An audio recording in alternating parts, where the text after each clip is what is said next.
মা এখনো ফেরেনি? ও রিনাদি, আমাকে ডাকছো? হ্যাঁ বলছি মা এখনো ফেরেনি। না গো, এখনো ফেরেনি। ও, ফোন করেছিল? না তো, তুমি চিন্তা করো না, এখনই এসে যাবে। আজ তো মায়ের কি যেন একটা আছে, তাই না? আমি ঠিক জানি না গো। এটা কিন্তু ঠিক হলো না রিনাদি। আমি জানি তুমি সব জানো, সব খবর রাখো, কিন্তু চুপ করে থাকো সব সময়। কেন গো, ভয় পাও? ও মা, সে কি, ভয় পাবো কেন? সত্যি জানি না গো। মা এখন কোথায় গেছে সেটা তো জানো? হ্যাঁ হ্যাঁ জানি, একটা মহরতের অনুষ্ঠান আছে আর একটা সিডি বেরোচ্ছে, কার তা জানি না। সেইটার উদ্বোধন আর তারপর তারপর? তারপর উর্বশী ঘুরে আসবে। উর্বশী? ও, সেই নামকরা মহিলাদের বিউটি পার্লার। কি হলো, আমি নিজে সেখানে যাই না বলে কি কিছুই জানি না নাকি? আশ্চর্য তো। গেলেই তো পারো, তুমি তো এমনিতেই সুন্দর, আরো সুন্দর হয়ে যাবে। দরকার নেই বাবা, তুমি বরং যেও মায়ের সঙ্গে। গেছিলাম তো একদিন, বাবা, চারদিকে সবাই রং মাখছে দেখতে দেখতে ঘুমিয়ে পড়েছিলাম। অতক্ষণ বসা যায় নাকি? যা বাবা, একেবারে ঘুমিয়ে গেলে? লোকে কি বলবে গো? তা যাকগে, এখন আমায় কিছু খেতে দেবে কি? বড্ড খিদে পেয়েছে। এ মাছিছি, দেখেছো, কথা বলতে বলতে খেতে দেবার কথা ভুলেই গেছি। কি খাবে বলো? মাছের চপ করেছি, দেবো? চা দিয়ে ভালো লাগবে। তুমি যা করে দেবে আমি তাই খাবো। সে তো জানি, তুমি তো কোনো কিছুতেই না বলবে না, খুব লক্ষ্মী মেয়ে। তুমিও খুব লক্ষ্মী। এতদিন দেখছি তো, একদিনের জন্যেও অন্যরকম হলে না। আসলে তুমি বাড়িতে আছো বলেই তো মা এত নিশ্চিন্তে থাকে। ঠিক আছে, আর সুখ্যাতি করতে হবে না। তুমি যাও, মুখ হাত ধো, জামা কাপড় পাল্টাও, আমি খাবার নিয়ে যাচ্ছি। ওকে। সত্যি বাবা, কে বলবে এই মেয়ে কলেজে পড়ায়? সবসময় যেন ছোট্ট ঝিমলি।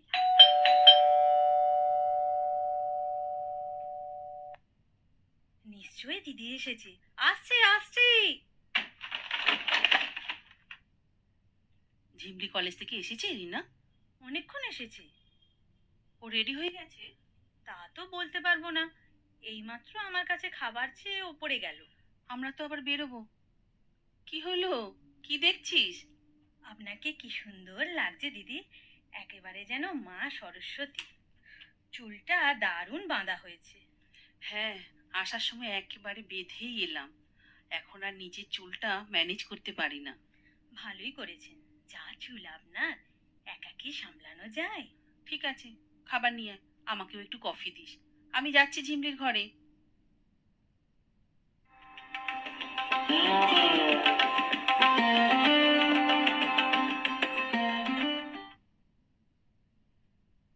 কি রে, তুই এখনো শুয়ে শুয়ে বই পড়ছিস?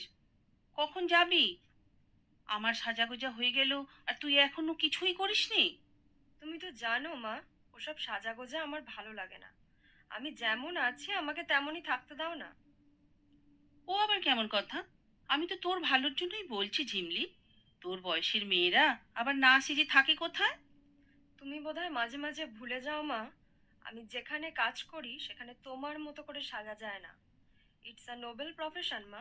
তার মানে তুই বলতে চাস আমি যে কাজ করি সেটা নবেল নয়? কি জানি, তবে গ্ল্যামারাস এটা ঠিক। আমি কলেজে পড়াই মা, সেখানে তোমার মতো করে সাজা যায় না। আমার মতো সাজা মানে? তুই ঠিক কি বলতে চাইছিস বলতো? কিছু বলতে চাই না, তুমি যাও কাপড়টা চেঞ্জ করে নাও, আমি রেডি হচ্ছি। ঝিমলি, আজকের দিনটা একটু ব্রাইট সাজিস কেমন? কেন বলো তো, আজ কি কোনো স্পেশাল ডে? ও মা, তুই ভুলে গেছিস? আজকে সমরেশ সেন যে প্রেসকে নিয়ে ডেকেছেন। এই প্রথম উনি আমায় নিয়ে ছবি করবেন, তাই। So what? সো হোয়াট মানে? ভারতের বেস্ট ডাইরেক্টর, ভারতের বেস্ট অ্যাক্ট্রেসকে নিয়ে ছবি করবেন। এটা তো একটা স্পেশাল ডে হবে না? কি জানি, আমার তো মনে হয় তোমার কাছে every day is a special day. তোর আজ কি হয়েছে রে ঝিমলি? এরকম রাফলি কথা বলছিস কেন? কই, না তো, রাফলি কথা বলিনি তো।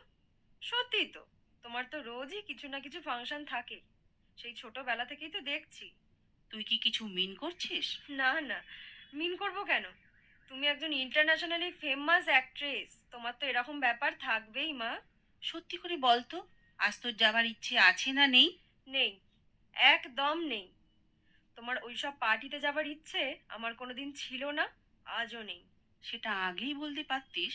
কি হতো বলে? মানুষ তো ইচ্ছের বিরুদ্ধেও কাজ করে, আমিও না হয় তাই করলাম। যাও তুমি চেঞ্জ করে নাও। ফর গড সেক মা, আজ একটা সাদা শাড়ি পরে যেও, কেমন? সাদা? আমি তো কালো জামদানি পরবো বলে ঠিক করেছি। কেন? কালো কেন? তোমার তো একটা দারুণ সুন্দর সাদা জামদানি আছে, আমি তো তোমায় দিয়েছি লাস্ট পুজোতে। ওটা পরো না মা, ওটাতে তোমায় দারুণ ভালো লাগে। কি হলো, কথাটা কি তোমার পছন্দ হলো না? না মানে, আসলে কি সাদা পরাটা তো এখন আর আমার হ্যাবিট নেই, তাই। তাই নাকি অন্য কারণ আছে মা? অন্য কারণ আবার কি? বলবো? রাগ করবে না তো? সাদা পরতে ভয় পাও তুমি। তোমার মনে হয় সাদা পরলে বোধহয় আসল বয়সটা বেরিয়ে যাবে। ঝিমলি, এটা কিন্তু খুব বাড়াবাড়ি হয়ে যাচ্ছে। দেখলে তো, তুমি রেগে গেলে। এক সময় কিন্তু তুমি সাদাই পরতে মা, সবাই বলতো দ্য লেডি ইন হোয়াইট। মনে পড়ে? তোমার নাম দেওয়া হয়েছিল শ্বেত শুভ্র শুভজা। মনে পড়ে মা? আমি তো দেখিনি, ম্যাগাজিনে পড়েছি। আমার খুব ইচ্ছে করে। ঠিক আছে, সে নয় অন্যদিন পরা যাবে। তাহলে আজ বরং তুমি একাই যাও মা। শুধুমাত্র সাদা কাপড়টা পরবো না বললাম, তাতে তোর রাগ হয়ে গেল? না মা, রাগ নয়, কষ্ট, কষ্ট হয় আমার। তোমাকে একটু মায়ের মতো দেখতে চাই আমি, নায়িকার মতো নয়। কিন্তু তুমি যে মোটেই তোমার ওই গ্ল্যামারাস ইমেজ থেকে বেরোতেই চাও না মা। তোর কি হলো রে ঝিমলি, এইভাবে কথা বলছিস? কিচ্ছু হয়নি মা, আমার অনেক দিন মনে হয়েছে তোমাকে কিছু কথা বলবো, কিন্তু বলা হয়নি। বেশ তো বল। জানো মা, আমার বুকের ভেতর একটা ছবি আঁকা আছে, সেটা মাঝে মাঝে আমার চোখের সামনে এসে যায়। যদিও সেটা খুব পরিষ্কার নয়। কি ছবি জানো? কি? 3 বছরের আমাকে নিয়ে তুমি সমুদ্রের ধারে বসে আছো, আর বাবা জলের ওপর দাঁড়িয়ে ছবি তুলছে। থাক না ঝিমলি ওসব কথা। তারপর তো সব এলোমেলো হয়ে গেল, তোমাদের ছাড়াছাড়ি হয়ে গেল, বাবা আবার বিয়ে করলো। আর তুমি, তুমি আমাকে সেই কত দূরে দার্জিলিং এ পাঠিয়ে দিলে, একেবারে নিশ্চিন্ত হয়ে গেলে তুমি। আচ্ছা মা, তোমার একবারও মনে হলো না অত দূরে ওইটুকু মেয়ে কি করে একলা একলা থাকবে? একটুও মনে হলো না? হয়েছিল ঝিমলি, তোকে হস্টেলে রেখে যখন বাড়ি ফিরে এলাম, আমার মনে হয়েছিল এটাই জীবনের শেষ। আর কিচ্ছু রইলো না আমার। চারিদিকে শুধু তোর জামা, তোর খেলনা, তোর ছবি, শুধু তুই তুই আর তুই।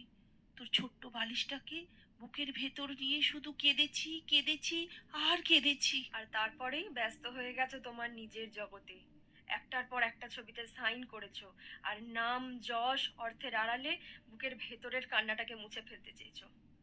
আমার মা হারা জীবনটাকে কিন্তু আমি মুছে ফেলতে চাইনি মা। ওই জীবনটাতেই তো কেটে গেছে আমার কতগুলো বছর। কলেজ শেষ করে তবেই তো আসতে পেরেছি তোমার কাছে। কলেজটা তো তুমি এখান থেকে পড়াতে পারতে মা। পারতাম না ঝিমলি, আমি যে পরিবেশে বাস করি সেখানে থেকে তোর পড়াশোনা হতো না। ভেবেছি গ্র্যাজুয়েশনের পর তুই তো একটু ম্যাচিওর্ড হবি, তখন এখানে থেকে এমএ করবি। কিন্তু আমি যদি বলি তুমি ইচ্ছে করেই আমাকে এখানে আনোনি, তুমি ডিনাই করতে পারো মা? কি আবোল তাবোল বলছিস তুই ঝিমলি? আমি তো কি ইচ্ছে করে আনিনি। হ্যাঁ হ্যাঁ, ইচ্ছে করে, ইচ্ছে করে আনোনি। তোমার ভয় হতো মা, যদি লোকে জেনে যায় যে তোমার এত বড় মেয়ে আছে, তাহলে যে তুমি বুড়ি হয়ে যাবে মা, তোমার গ্ল্যামার কমে যাবে। তুমি যে বড্ড সুন্দর মা, তুমি বাংলার মোস্ট বিউটিফুল হিরোইন, তাই না? হ্যাঁ, হ্যাঁ, তাই তাই। ছোটবেলা থেকে আমি শুনেছি আমি খুব সুন্দর। এই সুন্দর সুন্দর শুনতে শুনতেই বড় হয়েছি আমি। যখন ছবিতে কাজ করতে এলাম, তখন শুনলাম আমার মতো সুন্দরী নায়িকা নাকি বাংলার ছবির জগতে এর আগে আর আসেনি। আমার ভালো লাগতো ঝিমলি, আমি এনজয় করতাম। তারপর তুই যখন একটু বড় হলি, তখন সবাই বলতো আপনি ওর মা, আপনাকে দেখলে মনে হয় ওর দিদি। ইয়েস, দ্যাট ভেরি ওয়ার্ড, দিদি, বড় বোন। হোস্টেলে থাকতে থাকতে যখন শুনতাম তোর মাকে দেখলে মনে হয় তোর দিদি, তখন আমার মনে হতো কেন মা মনে হবে না, কেন কেন শুধু দিদি মনে হবে? হ্যাঁ মা, তুমি এনজয় করতে, তুমি আনন্দ করতে মা গো। যখন ওই আনন্দের ছোঁয়ায় খুশির আবেগে তোমার মুখটা লাল হয়ে যেত, তখন তখন ওই লাল রঙের আগুনে আমার বুকের ভেতরটা পুড়ে ছাই হয়ে যেত। ঝিমলি, এসব কি বলছিস? বলছি কারণ তোমার জন্য আমার বড্ড ভয় করছে মা। আমার জন্যে?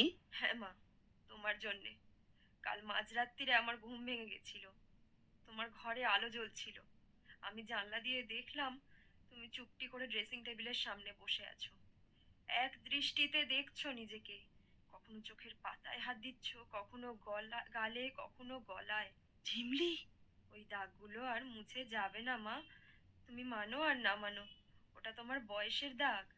তোমার বয়স হয়ে গেছে মা। ওই বলিরেখা ভগবানের দেওয়া। ও দাগ কখনো যায় না। ড্রেসিং টেবিলে থরে থরে সাজিয়ে রাখা বিদেশি ক্রিমেতেও যাবে না। কোনোদিন মা হয়ে চাওনি তো, তাই স্টপ, তাই ওই দাগগুলো তোমার স্টপ, চোখে পড়েনি। Stop, stop Jhimli, stop. অনেক হয়েছে, অনেক বলেছিস তুই।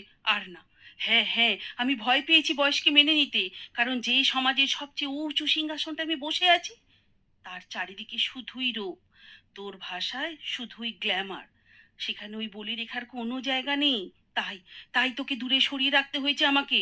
তাই তাই তোর দিদি হয়ে থাকতে চেয়েছি আমি, মা হয়ে নয়। কিন্তু আমার যে মা হতে ইচ্ছা করছে মা। আমি জানি মা, তুমি আমার বিয়ে দিতে চাও, কিন্তু দেবার সাহস নেই তোমার। একটা ছোট বাচ্চার দিদা হবার সাহস নেই তোমার। ঝিমলি, এটা খুব বেশি হয়ে গেছে। একটা কথা তোমাকে পরিষ্কার জানিয়ে দিচ্ছি মা, আমি নেক্সট সোমবার বিয়ে করছি আমাদের এই কলেজের প্রফেসর সুপ্রতিম সেনকে। তাই? না না, তোমাকে কিছু করতে হবে না, আমরা রেজিস্ট্রি করব। না গো মা, ওই কালো জামদানি ছেড়ে লালপাড় গড়ত তোমাকে পড়তে বলবো না। কোনোদিন বলবো না আমাদের দুজনের মা হতে। কোনোদিন বলবো না একটা ছোট্ট বাচ্চার দিদা হতে। কোনোদিন বলবো না মা, কোনোদিন না। ঝিমলি, কি হচ্ছে কি? যাও, যাও তুমি তোমার ওই স্বপ্নের জগতে চলে যাও তুমি। তোমার ওই ম্যাডাম ম্যাডাম বলা স্তাবকদের মাঝখানে থাকতে হবে না, থাকতে হবে না আমাদের কাছে। ঝিমলি, প্লিজ, প্লিজ এবার তুই চুপ কর, প্লিজ। একদিন কিন্তু ওরা তোমাকে ছুঁড়ে ফেলে দেবে মা। ম্যাডামের প্রশস্তি করা ওই মানুষগুলো আর ফিরেও দেখবে না তোমায়। তোমার যে বয়স হয়ে গেছে মা, আর তোমাকে ওরা নায়িকা সাজাবে না। তখন কিন্তু দুটো মানুষ তোমার পথের দিকে দু হাত বাড়িয়ে দাঁড়িয়ে থাকবে মা। যে ছোট্ট মেয়েটার মা হবার ভয় তাকে অনেক দূরে সরিয়ে রেখেছিলে, সেই মেয়েটাই তার ৪৮ বছরের সন্তানকে বুকে জড়িয়ে ধরার জন্য দু চোখ ভরা জল নিয়ে দাঁড়িয়ে থাকবে মা। তখন তুমি এসো মা, তখন তুমি তার কাছে এসো। আর না, আর না ঝিমলি, এবার চুপ কর। আর আমি পারছি না। কি মা, তুমি কাঁদছো? একবার, একবার আমাকে ওই কালো জামদানির ভিতরটা থেকে বেরিয়ে আনবি, টেনে হিচড়ে বের করে আনবি ঝিমলি। এ কি, এ কি করছো মা? না মা, প্লিজ তুমি কেঁদো না। আজ যে তোমার ভেরি ভেরি স্পেশাল ডে মা। অমন করবে না। যাও, কাপড়টা চেঞ্জ করে নাও। ওনারা তোমায় নিতে এক্ষুনি এসে যাবে। কি হলো মা, যাও। আমায়, আমার ওই সাদা জামদানিটা এনে দিবি ঝিমলি? তুমি তুমি ওটা পরবে মা?